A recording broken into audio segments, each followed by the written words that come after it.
বন্ধুরা আজকে বানাচ্ছি hot and crispy chicken lollipop. নিয়ে নিলাম চিকেন, ধনেপাতা কুচি, পেঁয়াজ, লঙ্কা, আদা, রসুন আর একটু বেড়ে ছিঁড়ে দিলাম। নাও রেডি আমাদের আইসক্রিমের ক্রিম।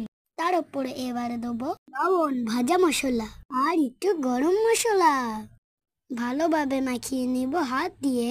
আইসক্রিমের কাঠিতে গোল গোল করে আইসক্রিম বানিয়ে নেব। তারপরে ময়দার ব্যাটারে ডিমগুলো ডুবিয়ে নেব।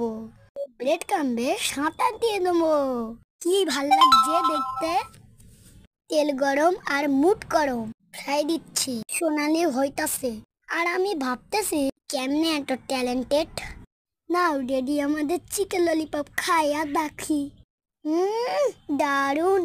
কিন্তু দোষের মধ্যে ভাই টমেটো সস শেষ হয়ে গিয়েছে, চাই চিলি সস দিয়ে কাজ মিটিয়ে নিলাম। টমেটো সস দিয়ে খেলে বেশি ভালো লাগতো।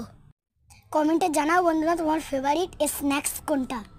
আমার ভিডিও ভালো লাগলে লাইক করতেই পারো, সাবস্ক্রাইব করতে ভুলবে না। এর মতো টাটা, দেখা হচ্ছে পরের ভিডিও।